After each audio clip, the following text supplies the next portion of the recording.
Welcome back, everyone, to this episode of the Beyond Waste podcast. And I am thrilled to be joined for this episode by our outgoing presidents, plural there. So Dr. David Greenfield and Charlotte Davies. Welcome to the outgoing farewell episode for the presidential, I was going to say team, but the presidential roles specifically. So welcome both. Hi, Leah.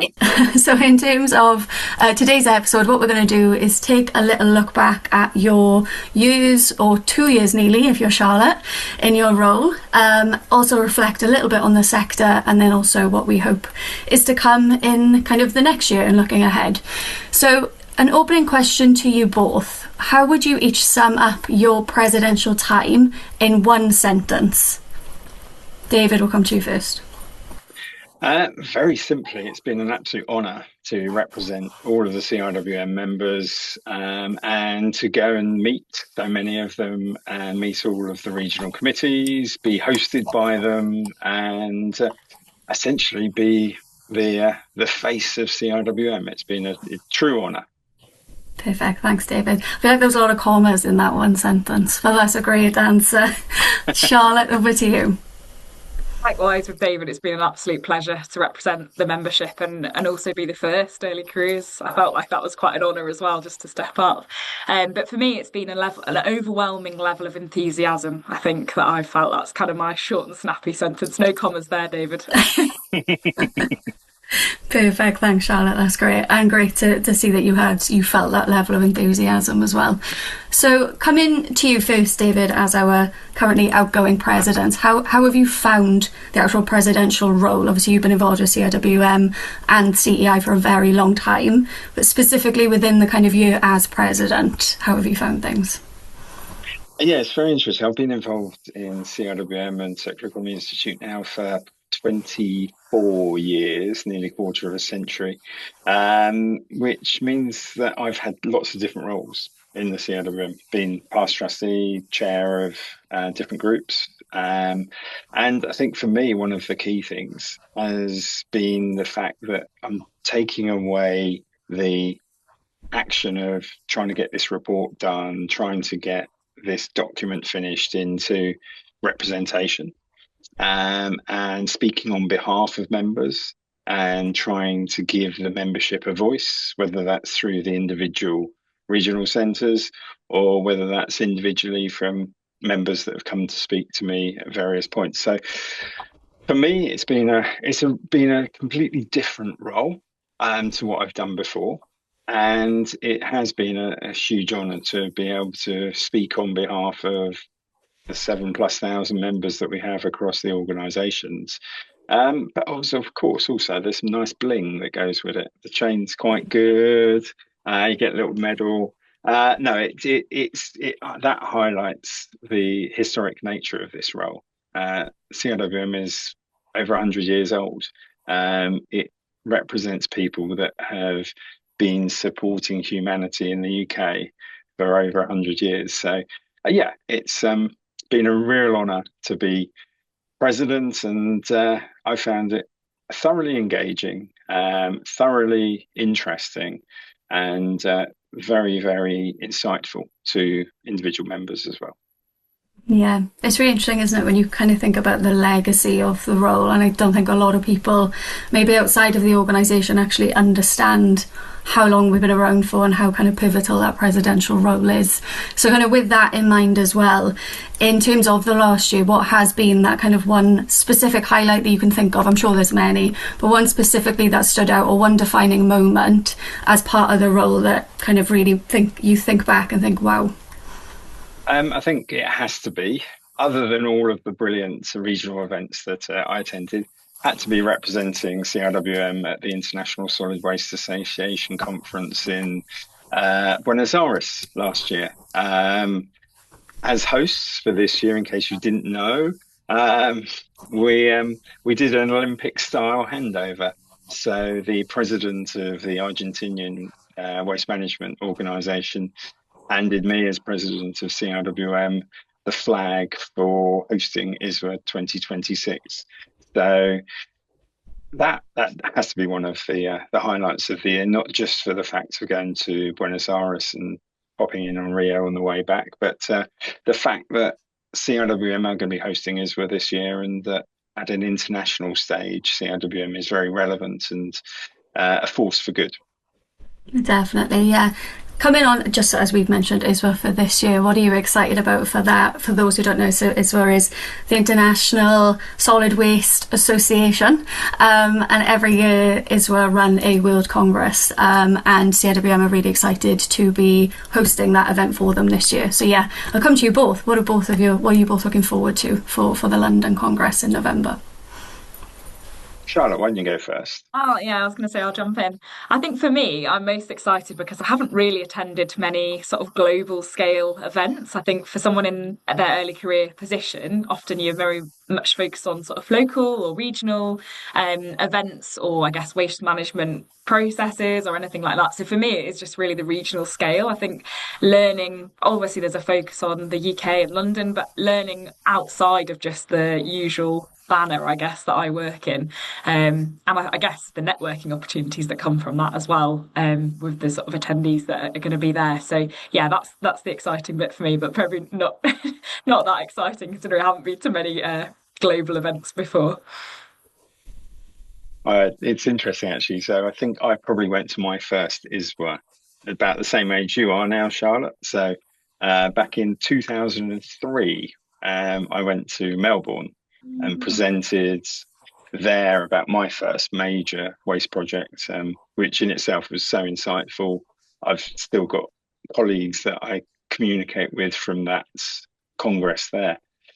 For me, I think there's ISWA is a really good opportunity to move away from navel gazing. We're very good at looking at what we're doing in the UK and sometimes looking at what we're doing in Europe. Having been to Argentina last year and listening to the presentations from Africa, from Asia, from South America, you realize how much the rest of the world has still got to do for resource management. And it's not even as simple as going, right, how can we get them getting up to 50% recycling rates? It's how can we ensure that they have waste collection systems in place in the first place? Are they treating materials correctly? And to help the professionals in those countries understand how essentially they can leapfrog what we've done. We've spent 150 years working out how to landfill, incinerate, and sometimes recycle some of the stuff we do. The opportunity is for us to help them go beyond that and go into resource management and bring circular economy as the main topic within the realities of the infrastructure that many of these countries haven't got. And for me, that I think is one of the most exciting things about is where it gives us the opportunity to collaborate, but also to learn. We can learn so much from countries that traditionally we might have assumed know nothing about this sector. There's lots of really brilliant practice across the globe that we can learn from as well. So for me, mutual learning, mutual collaboration, and building a legacy that can take waste management into resource management. A nice way of building in the strap behind there. So our tagline for this year is all about creating legacy. And I've been really fortunate to be a kind of core member of the team working on the programme for this year. And both of what you've highlighted there are really integral parts of what we've aimed to build, and really that kind of cross knowledge sharing globally is a real core part of it. So hopefully that resonates across the different themes and streams and content formats that we'll have, which is really exciting. So back to reflecting on presidential years. So in terms of the presidential role, every year the president has the opportunity to create a campaign or a report. And obviously, David, you created a report for us. Do you want to just kind of go back through and give a little bit of a top level of what that was in case any of the listeners haven't had a chance to read it? Yeah, absolutely. So, as you say, Leo, we get the opportunity to commission a report. And I've been working in waste management 30 years nearly. I've been working in resource management for probably 15, 20 years. My moniker on social media is Dr. Resources, and it is all about resources. So I commissioned a report that was looking at lost opportunities, highlighting what materials we as waste managers handle on an everyday basis, but don't fully understand the nature of those individuals. So we picked three materials that are commonly known and did a deep dive into each of them to explore, firstly, what's happening to them, what the potential for circularity is, and what some of the barriers and opportunities are. And we picked three materials, three on the biological side, so wool, we had cooking oil, and we had seashells. Three very diverse materials, none of which are collected separately in the UK at any industrial scale. And then similarly on the technical side, we had gallium, which nobody's ever heard of, tin, which everybody's heard of but thinks is a tin can, and lithium, which everybody's heard of and thinks causes fires, which it does. So we did a deep dive into all of those, with a view to highlighting the opportunities of them as materials, if they're collected separately and if we can capture them. And that is very much around circular economy. So the 5 business models of circular economy, one of which is resource recovery. So the 236-page report on those 6 materials is very readable for the nerds. There's a 30-page report for those that are maybe not as nerdy, and it was designed to be a QI. So I don't know if you all watch QI on TV. Quite interesting is what that stands for. These are all stats that are quite interesting, and here's one for you. 20% of all wool that is sheared in the UK goes to incineration, because it's currently more expensive for the sheep farmer to shear it than it is the value of the fleece being sold. And there's lots of different examples like that. So the report was there to get people thinking, to stimulate thinking, and to highlight that we are resource managers, not waste managers. Perfect, thank you. And with that idea then about being kind of resource managers and not waste managers, obviously you've been heavily involved in the resource and waste landscape, but also the circular economy landscape as well. Was it exciting to be able to bring together or closer those kind of two worlds within your presidential report, kind of emphasising their relevance to one another for maybe those that haven't seen that in the past? Yeah, absolutely. So as you say, I've been involved in the circular economy clubs and institute now for nearly 10 years, which in itself makes me feel really old, having co-run the Circular Economy Club London and the Circular Economy Club Brighton Hove. It has been really a great opportunity to highlight where the waste management sector sits within the circular economy sector, and it is deliberately that way because the circular economy sector has got 5 business models that look at the whole life cycle of a product or a building or a system. So everything from design to the materials that are used, the way it's constructed, the use phase, and then end of life. And CIWM members, more often than not, are dealing with the end of life activities. So how we can maximize the resource recovery of those materials at end of life. Now, of course, there's a huge amount of influence CIWM members can have on each of those previous stages. But that's where the Circular Economy Institute is covering all of the bases. And so for me, it's been really helpful to be able to link the two and articulate where the institutional waste management members can actually fit into the circular economy, and where circular economy members can learn from waste managers as well, because it is a two-way process. We can only be as circular as the materials that we collect. And if we can't collect them in a certain way, then we're never going to be circular on those materials. Yeah, and interestingly, with that in mind, there's actually a project underway at the moment which is really exciting. So the Design Skills for Embedding Circularity project, which both CIWM and CEI are a part of, in collaboration with Urge Collective, the Design Council and RAP.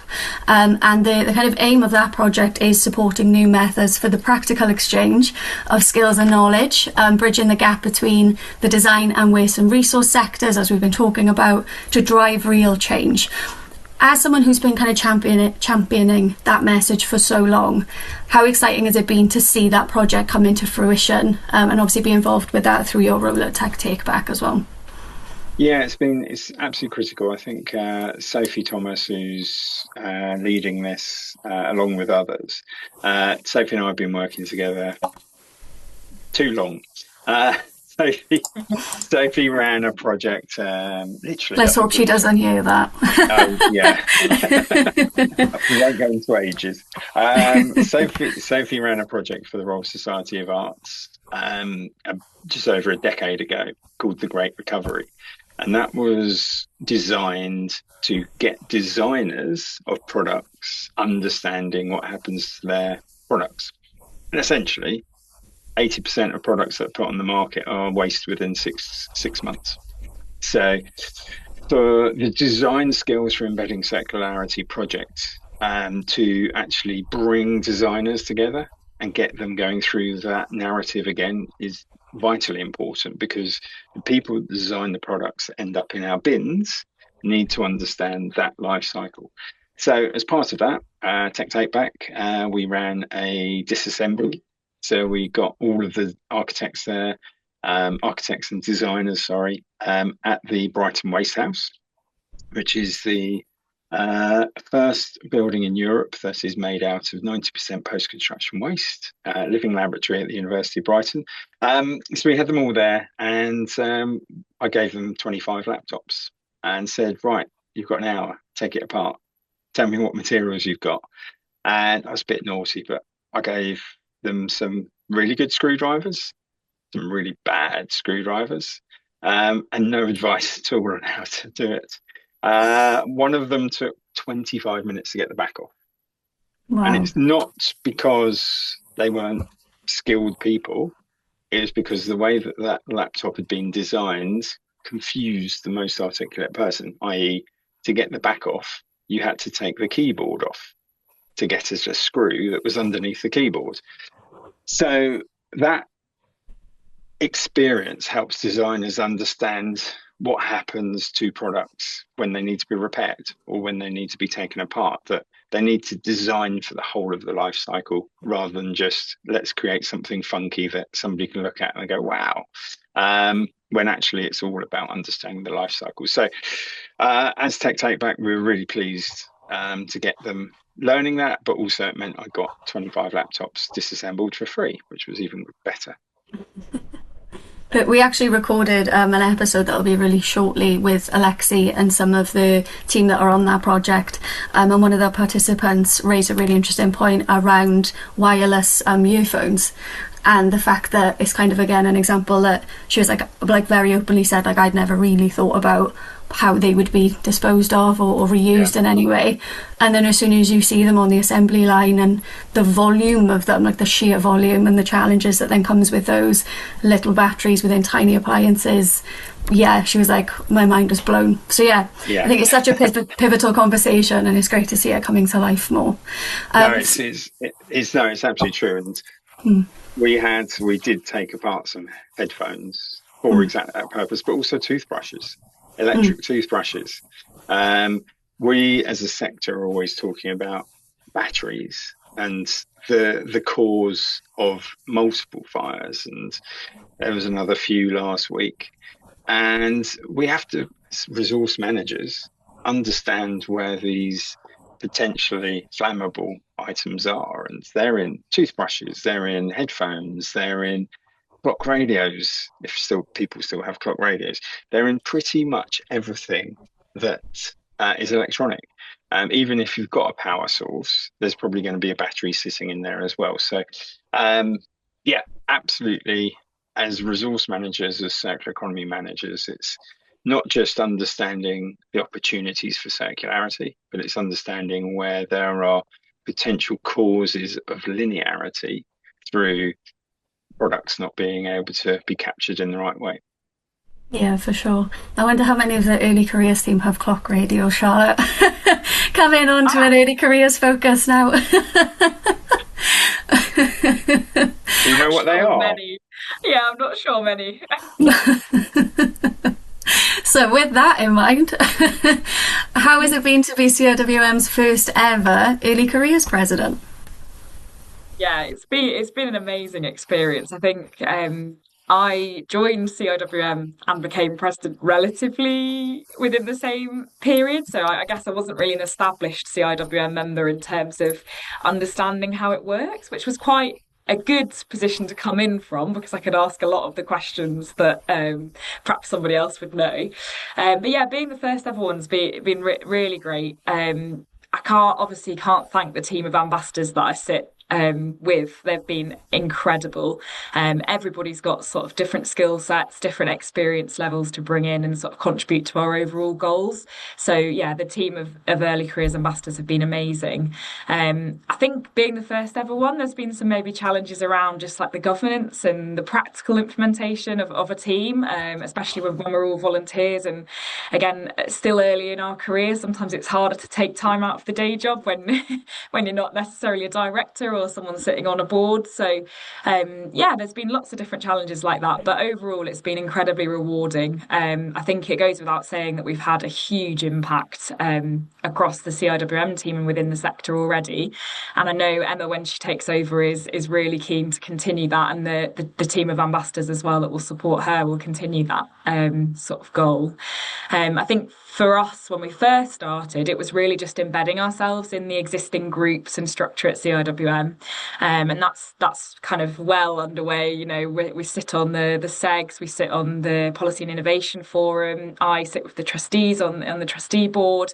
So that's been an amazing way to contribute. And everyone's been so welcoming of our sort of ideas or questions or interpretations. That's been really, really great. And then just getting out within the sector as well. We've got lots of representation within the regional committee, so that's been fabulous. Lots of events, you know, even just on the podcast or in webinars. So I think yeah, it's been a massive like race to almost, you know, running downhill to get us started. And yeah, I'm just excited to see how the sort of team continue over the next couple of years and how much impact we can continue to have, really. Yeah, it's been so lovely to be able to see so many of you kind of across the landscape, obviously with CIWM being partnered and in lots of different kind of groups and opportunities and events and stuff. Seeing the team represented in that way has been really inspiring. Oh, I feel like a proud mother when you're at an event and you see someone doing a panel or like, Yeah. I don't know, you know, speaking on behalf of CIWM and the early careers team. It really is amazing. Yeah. And just, I think, yeah, just the embracement that has come from the membership of our team as well has been just so positive. Like everybody wants to get involved and welcome us in. So yeah, it's been really great. And being the first president then, did you feel that you had a chance to really kind of shape the role as to how you think it would kind of be most impactful and what you wanted the early careers team to achieve within kind of roughly the 2 years that you've been leading that group? Oh, 100%. I think the first thing that was kind of we really wanted to establish was it's not necessarily just young people as such. You know, if your early careers can be someone that's coming from another sector. So I think we really wanted to embrace that as part of the team and make sure that that's sort of spread in terms of the actions we have.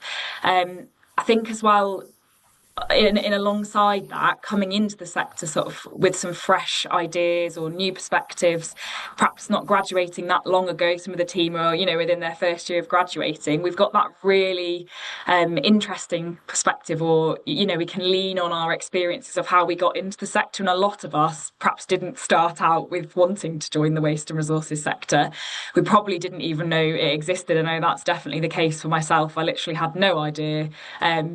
You know, the bin fairy was out and about doing the rounds. You know, none of this kind of crossed my mind. And I would have said I was quite a passionate environmentalist before coming into the sector. You know, I used to shop at refill shops when I was a student, and I, you know, very conscious of like buying secondhand clothes, and you know, trying to travel by train and things. And you know, it worries me that I thought I was that and had actually no idea of this whole sector that was behind the scenes. But I think that's both an opportunity, you know, and a challenge, is that we can offer that impact career. We can offer that opportunity to make impact and change. So I do think that's something that we obviously want to continue, but through the role we definitely have been sort of engaging with universities, incoming students, incoming professionals, to just really make sure that they know that the sector exists, but also the opportunities within the sector. So yeah, I think that was definitely obviously a focus for the 2 years for myself, I think, and just making sure that people knew we're an environmental sector. I think you know, climate change is a massive thing, and most people that we speak to want to join something in sustainability. So knowing that we're part of that sort of green transition is really key as well. So yeah, that's kind of really shaped the last 2 years for us, and we've definitely been building that kind of relationship with universities, whether that's through careers or guest lectures. A lot of us have lent on our previous connections at universities as well, so that's been really great. But I think alongside that, just looking at where else we can have impact, you know, as I said, it's people coming from other sectors as well, and that upskilling that we want to be able to facilitate as well. Yeah, so yeah, I think I've really had a massive opportunity to shape it, and I know Emma's equally as passionate about that kind of raising the sector awareness and attractiveness sort of route, I guess. So yeah, I think that's the team is kind of critical for that over the next couple of years, and a real asset to utilise as well. I think we've been able to partner quite a few times with regions on maybe connecting with university contacts already, or doing a career fair in partnership with a region. So again, yeah, I hope that's something else we can continue to build on over the next couple of years. Yeah, definitely. I think it's really interesting. I think I had a similar perspective of like you have the perception of maybe what like the sector is traditionally if you're outside of it, and you don't necessarily understand how core it is to kind of that green transition, and how close it is kind of interlinked to so many parts of a kind of sustainable ecosystem. I think the bit that shocked me the most as well is the diversity in roles. Because I think when you think about like resource and waste, you tend to think about, again, like being on the waistline and things like that. You don't necessarily think about like AI engineers and data analysts, as well as the designers and kind of everyone that fits on the whole kind of supply chain and the whole ecosystem. So it's great that that's so high up on the early careers team's agenda, for sure.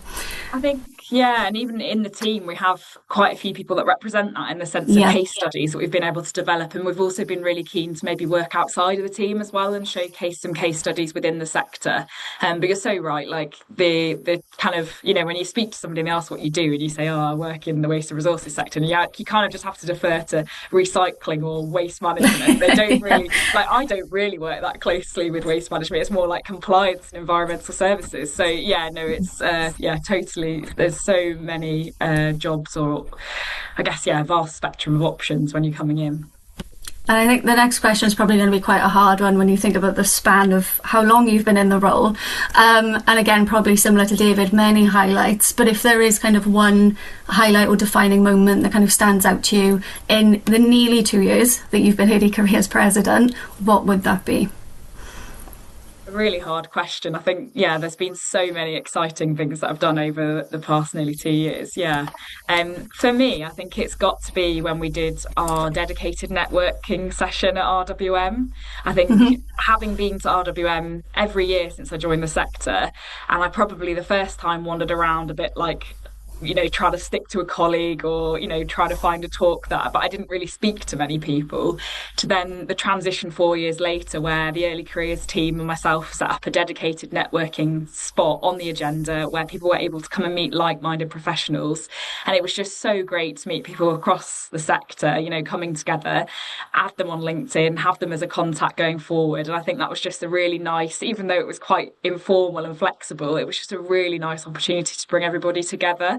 I think there was almost like I remember like sort of looking around at the crowd and feeling really proud that probably wouldn't have happened without the team. So I think that's probably got to be one of the most proud moments, I think, over the last 2 years. But there's been so many different events and things that were also great.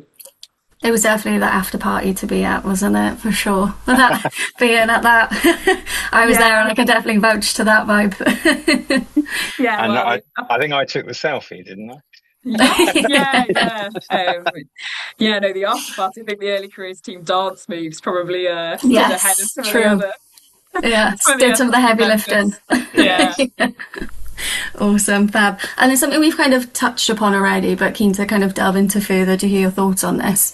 But was there any time or kind of conversations throughout your role as early careers president where there was maybe a conversation or something that kind of surprised you or maybe shocked you in relation to the reality of the workforce gap that the sector is experiencing, and kind of the like we were saying, the misconceptions of young professionals around working in these spaces?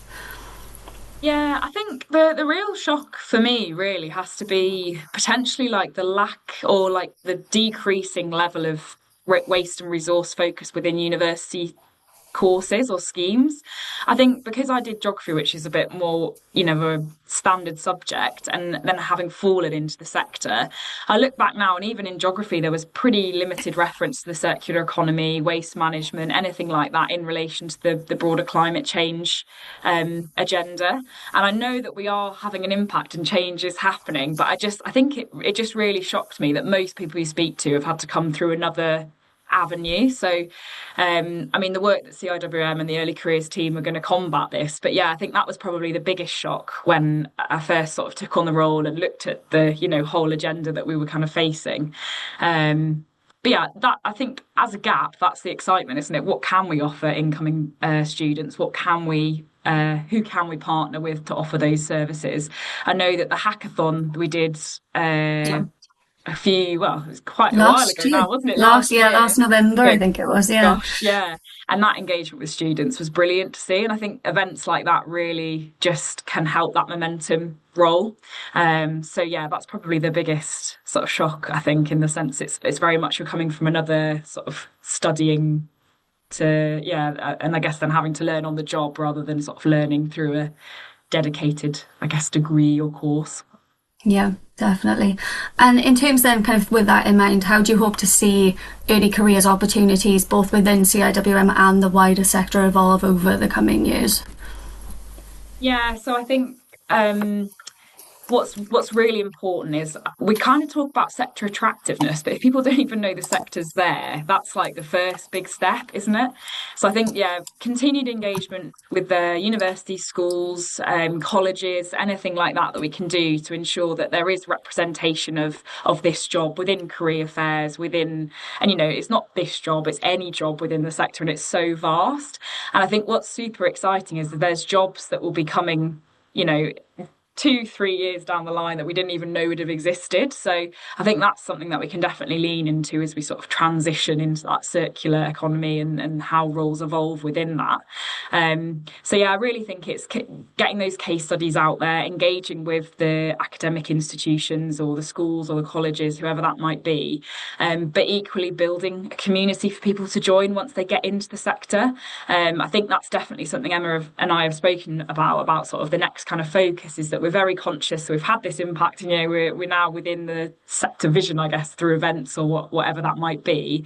But we really want to make sure that there's kind of community events, regional events, things that people within the early career space can then meet more people, network, build that community. So yeah, I think that's another really big step that we want to continue to do, and that will definitely be partnerships with regions to offer those events, making sure that we've got some virtual so they're accessible. I know that's often something that early career professionals perhaps can't take a day out to go to an event sometimes, so making those accessible wherever possible, and yeah, just really trying to build that network, I think, is just exciting. For sure. It's almost that opportunity to embrace the unknown, which feels very philosophical when you say it out loud, but it feels like there's so many opportunities. It's just trying to take advantage of all of them, isn't it, which is really exciting. Yeah. And kind of with that in mind as well, we've got a bit of an exclusive because this is being recorded before our incoming president's presidential campaign launches officially. So Vicki, who is our incoming CIWM president, her presidential campaign, for those listening, will be around a campaign called Think Again. And kind of the tagline for this one is a campaign that aims to transform public perception of the resources, circular economy and sustainability sectors by challenging outdated stereotypes. The initiative highlights diverse career pathways to attract fresh talent who previously overlooked these sectors. So very much kind of in tune with what we've been discussing so far. So great to see the synergy over the next year as well. I'm super excited to see Vicky's campaign outputs. I feel like me and David have been a bit in the dark on what's been going on, having been part of your team, David, that went into your presidential report. I'm super excited to see, and I think it really aligns nicely with the early careers team and what's going on. So yeah, no, very excited for that and to see that output next, well, this week, yeah, on Thursday. Yeah, this week. I think it's also really interesting that hopefully it's going to be a call to action that brings together those that are already out there. So, Charlotte, as you were just speaking, one of the projects I'm quite proud of that I didn't organise, but I feel as CIWM have been very supportive of, which goes very, very under the radar, is the partnership we've got with the University of Oxford, the Uncover project, where Oxford University, with support from CIWM and the Wish Forum and others, is bringing 15 and 16-year-olds from diverse backgrounds to the University of Oxford for a placement on understanding, firstly, how they might be able to get in somewhere as University of Oxford, but also teaching them about waste management, resource management, and circular economy. That's exactly the sort of output that we need. And actually, ironically, University of Oxford, I'm working with 5 academics that are working in resource management and waste management there. And it's not just a topic that a few small universities look at. If you've got waste management at Oxford University and resource management and circular economy, then others need to step up. But yes, I think it's going to be a really exciting campaign, and it is something that we have to do. It is about changing the perception of this sector. It is not about the bin person anymore. They are part of it, but it's about I don't think we'll ever have robotic membership, but we have some of the most advanced robots working in this sector already. If you go to a materials recycling facility, they're being used to optimize material recycling. We're just starting one as Tech Take Back, where we're going to get robots taking apart end of life laptops under a European grant. So I'll be setting up a robotics lab, and I'll be recruiting robots operators and programmers to be able to disassemble end-of-life laptops for critical raw materials, which again comes back down to what is the purpose of resource management? What's the purpose of these skills? Resource security, material security is something that is at the top of government's agenda. And actually, this sector is one of the critical ones for trying to deliver that in the UK. So that narrative coming out of Vicky's presidential campaign, I think it's going to be really important as well.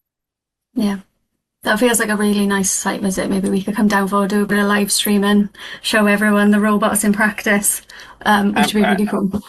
Yeah, exactly. You might have to wait 18 months until I've got the robots, but we'll get there. Yeah. So question to both of you to kind of wrap up, summarising your years or nearly 2 years in these roles. Obviously, being membership organisation and being membership focused, you were both voted in via our membership. What's the engagement with CIWM members been like during your times as presidents, and how do you hope to see kind of both CIWM and CEI membership grow respectively as a part of that? Maybe I'll start. I'll go first on this one, Charlotte. Should I?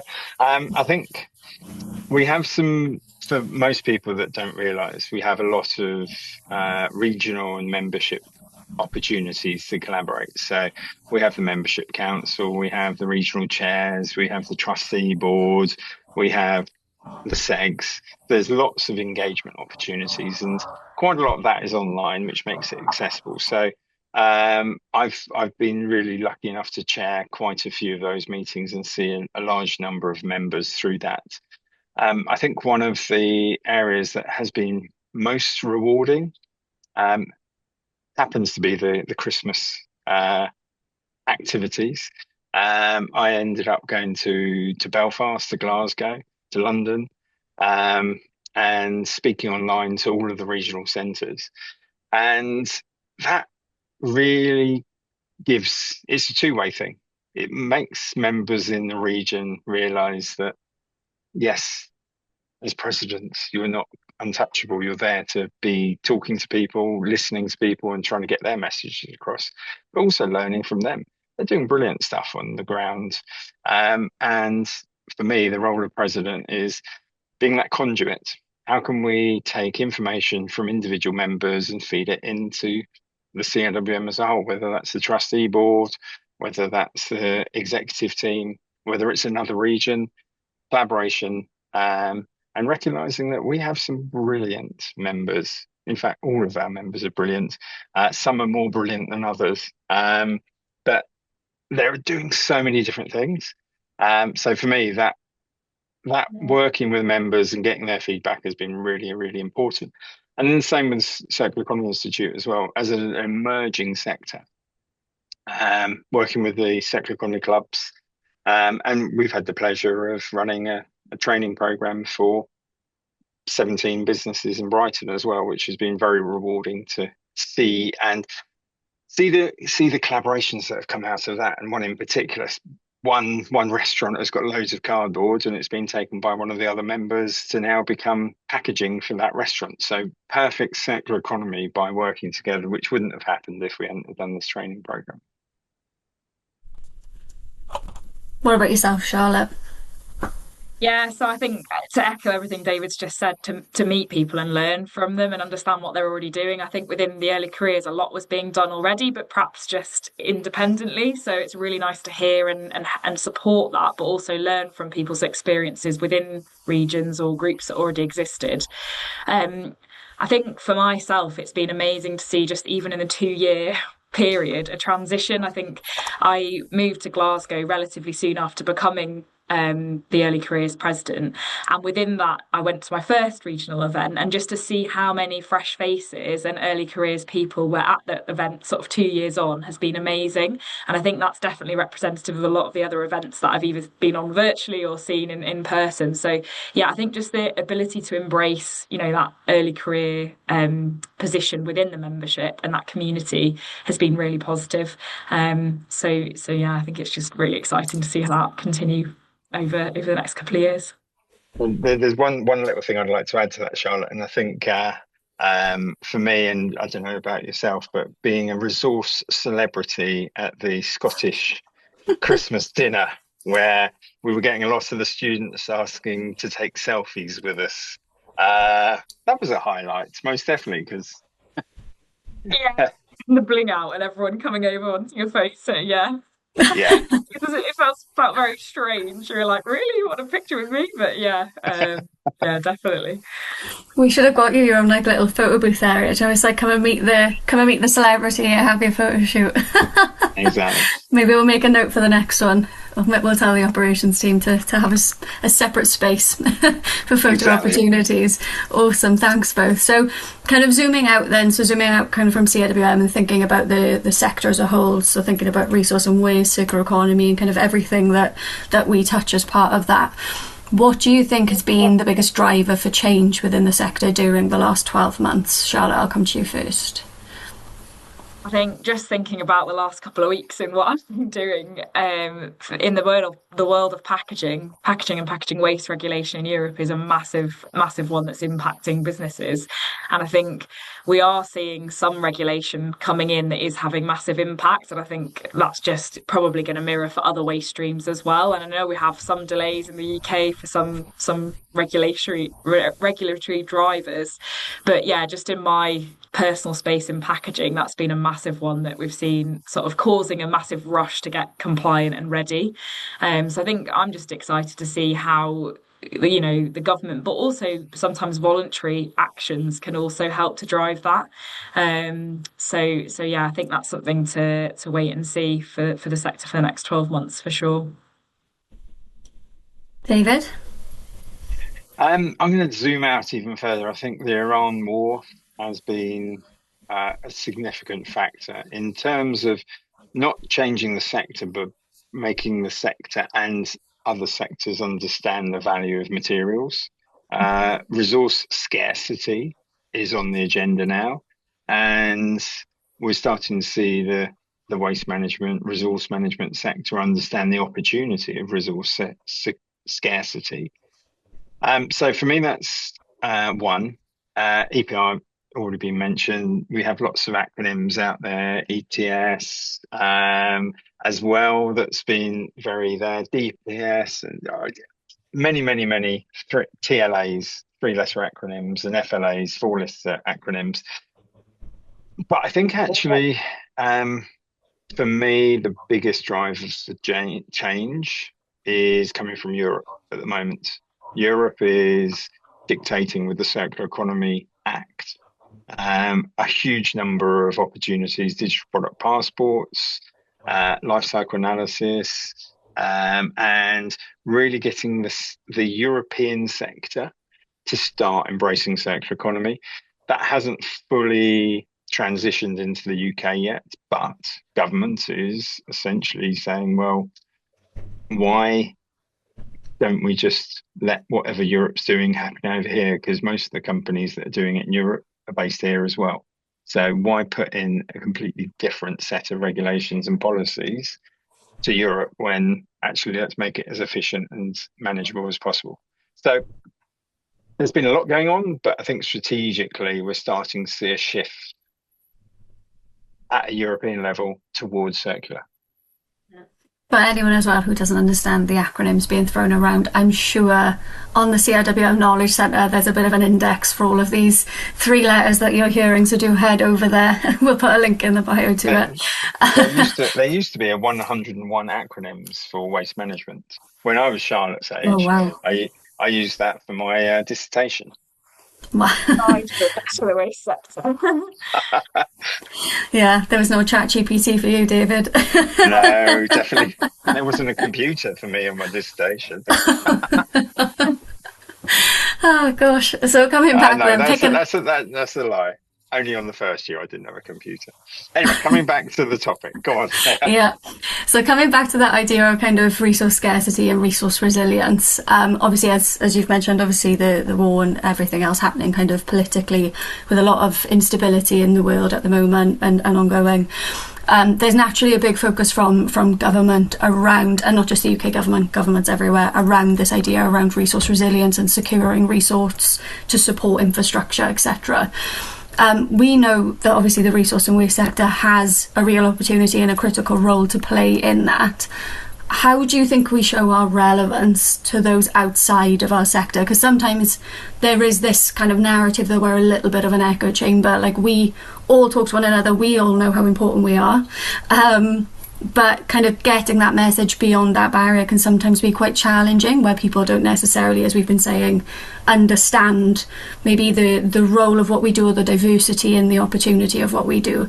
So how do you think we kind of really showcase our positioning as part of that resource resilience for a circular economy, for optimised resources locally, etc., etc.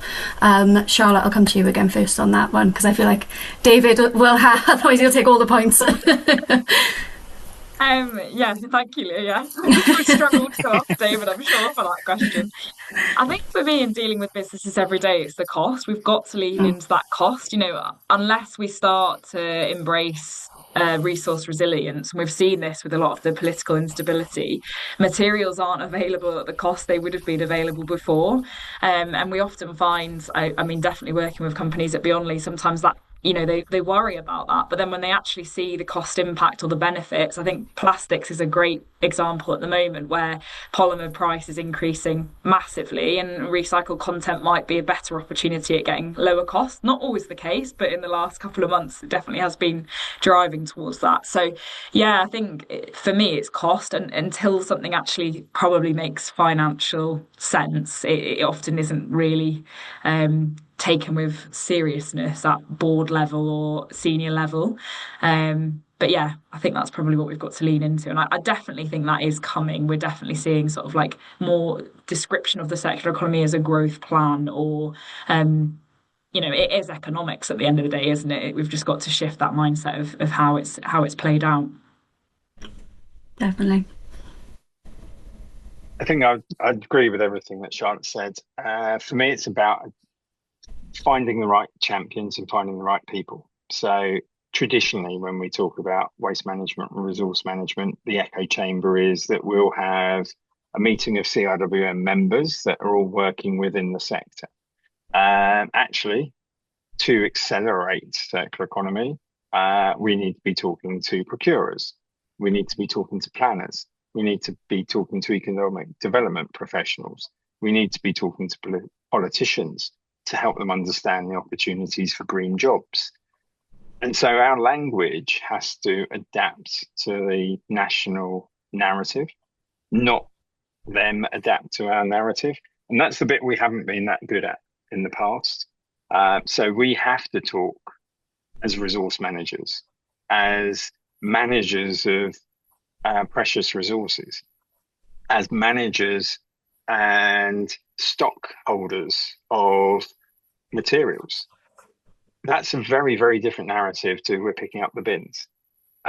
So that transition is, I think, exceptionally important and something that we can start to do through the Circular Economy Institute, but absolutely what we can do through this sector. And recognizing that as a sector, we're managing over 100 million tons of materials per annum, not just in household waste or commercial waste, but we've got people managing nuclear waste. We've got people, my favorite topic, which I had one regret, I didn't get into my year, space waste. All of these materials are being managed by professionals in this sector, but we concentrate, rightly so in many cases, on the plastics, the food waste, the paper that's at the household. But actually, from an industrial resource focus, if we look at all of the commercial and industrial companies that run in the UK, they've got very, very clean waste streams that have huge potential for industrial symbiosis. So we are, in a way, the custodians of future resources. So how can we get that narrative to those people that want to know that that can happen? So I don't know if it's been announced yet, but there we go. This is a pre-record, so it might have done by the time we've had this recorded. So I mentioned one of the European projects that we're working on. We're creating a regional hub for industrial symbiosis in the southeast, and that's just been given Pathfinder status by government. We're going to be acting as material finders and material secondary raw materials identifiers to try and broker that relationship between materials as a waste stream and secondary raw materials as a substitute for virgin materials. So that's where I think we have to really push ourselves into the narrative of government and local government and business as material harvesters. We're urban miners, ultimately. Yeah. We need to expand from the end of the supply chain up, isn't it? We need to conquer the supply chain, really. Yeah, and become much more of a loop than a line. Which leads really nicely into the next point. So we're currently waiting on the UK government's circular economy growth plan, and I know, David, you were involved in kind of the initial expert research phase as part of that and contributed to that work. What do you both see as, we've mentioned a lot of kind of different ideas there, what do you both see as the real hinge point that would create reaction from economy, production, consumption, etc., to take on more of that circular approach and that almost becoming this new norm? So where we currently talk about circular economy, that just becoming the economy because it's the norm. What do you both think? David, I'll come to you first on this one. Yeah, I think having spent 2 days a week for over a year working with government on the creation of the circular economy growth plan, and having been involved in local government and government for the last 20 years, it was still an insight to me as to the machinations of government and I suppose the trade-offs. So I think as professionals, we all may have wanted X, Y, and Z to be put in place, but actually the reality is that maybe only X can be put in place because Y has to go off against something else and Z has to go off against something else, or there's not enough money for it. So to be involved in that and to build a growth plan that was addressing 6 sectors, construction, agriculture, transport, textiles, chemicals and plastics, and electricals, was both fascinating and very rewarding. Unfortunately, for many, many, many reasons, many of which we don't know, this still hasn't been published, which on one hand is a huge disappointment, and we have the sector calling for it to be published. But on the other hand, there's enough information out there to enable some of the sector to move forward without the growth plan. Government have launched a mayoral guidance note for local authorities for new mayors on circular economy, which has summarised some of the best work that's being done across the UK. That's really important that that's come out from government as advice to new mayoral authorities, because the intention, therefore, is that the mayoral authority starts embracing circular economy as part of its forward plan. So that's really important. But we've also seen government bringing a huge number of, maybe not a huge number, tens of individuals from the sector into government on secondment to work on specific projects, which are all cutting edge circular economy. And if you read between both documents and the secondments and the roles, you're going to get a very good understanding of what the circular economy growth plan is all about. It's about protecting resources. It's about understanding where resources are. It's about seeing circular economy as a growth for jobs, a growth for business. And that's a very long-winded way of getting to the hinge points, Leah, which for me, I think there's two, actually, and it depends which part of the sector we're focusing. For me, one of the major hinge points to get circular economy into the economy is procurement. We spent a lot of time working with government to see if we could get different specifications for government purchasing. Government is the largest procurer of anything in the UK, be that the NHS, be that government departments, be that local government, be that police, be that the fire, MOD, government, public sector is the biggest procurer. So if we can get the specifications for new products, for new services, having circular economy embedded in it, then that becomes the norm. And to a certain extent, we've already got that. We've got certain sectors. Government procurement now of laptops is that a minimum of 20% of all new tech purchased by DEFRA in particular has to be remanufactured. So, but these are the things that don't get the headlines. These are the things that then become the norm. So those hinge points don't have to be the sexy things. Sometimes they just need to be the practical, undercover things that fundamentally change the way we do things without shouting about it. And sometimes that's more effective. Yeah, just become that norm that we were saying. Charlotte, I feel like David took a lot there. No, I agree with everything David said there, but I think harmonisation with the EU is probably very key for us. I think, as David says, a lot of businesses will have to meet requirements under the EU for certain things anyway. So I think it's kind of like a no-brainer not to have that harmonisation across the board with the different materials. But I also think we very much look at materials at the end of life. You know, we have EPR schemes for things that are in the waste stream.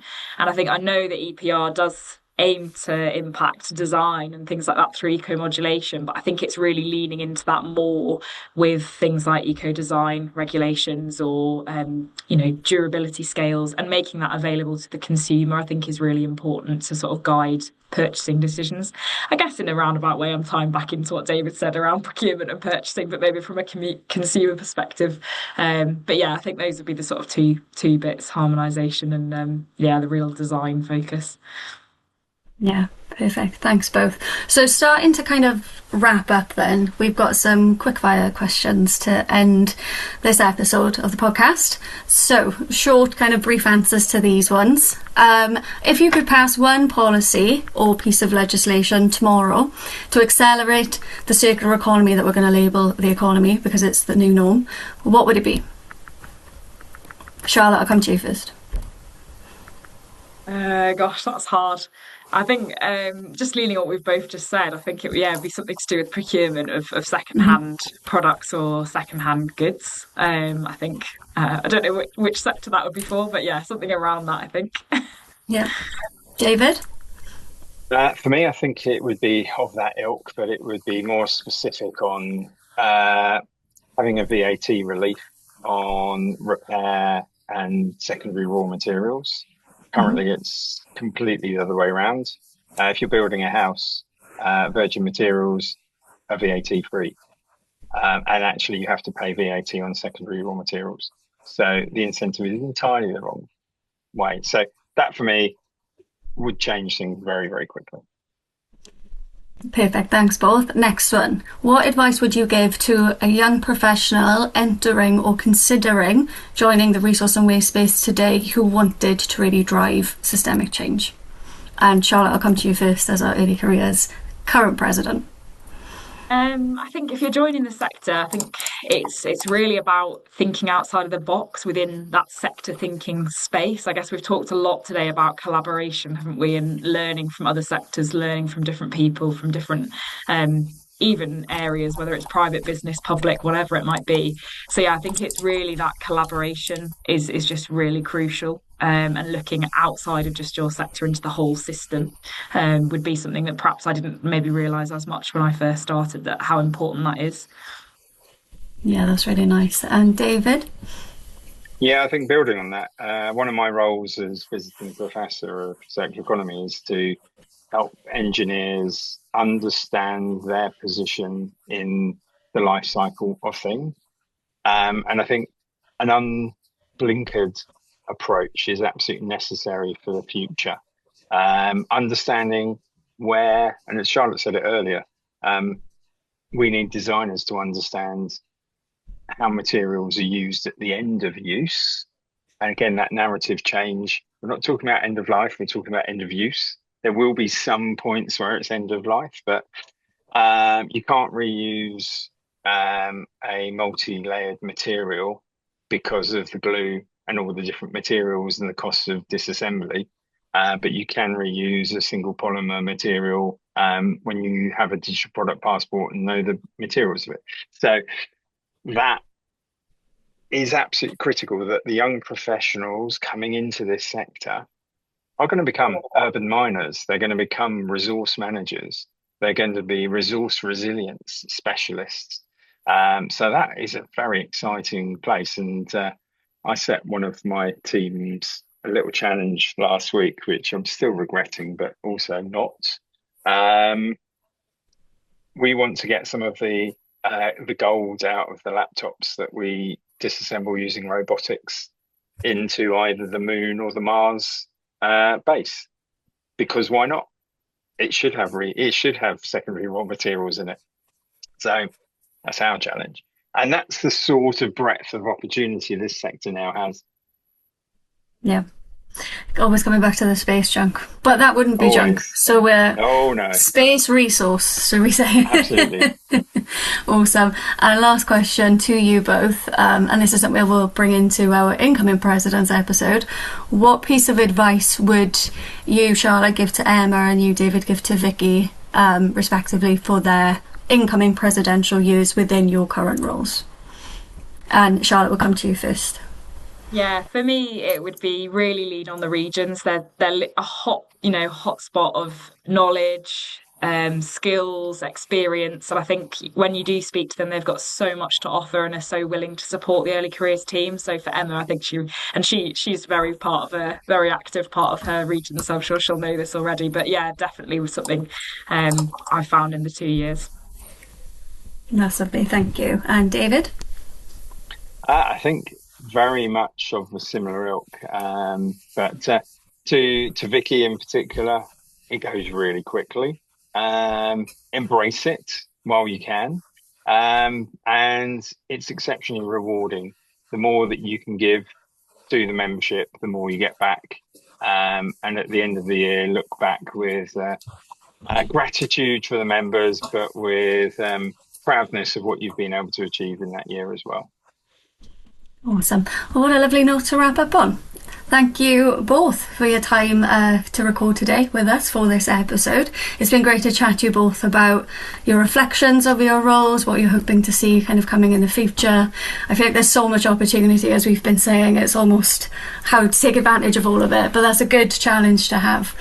So yeah, thanks everyone for tuning into this episode. Thank you both for your efforts over the last year and nearly 2 years for Charlotte. I know as a member of CIWM and obviously the wider team, we're always really grateful for your input and your time and your efforts as volunteers in these roles, and everyone else that obviously we touch within CIWM and the CEI. And for everyone listening, Charlotte and David don't just fall off the face of the earth now. You will hear of them. This feels like a very last note, but it's not. We will hear from them again. It's all good. But within these roles, thank you both for this time, and yeah, look forward to chatting to you both for a future episode, maybe on a different topic. And yeah, everyone else, feel free to check out the next episode when it comes in a couple of days' time.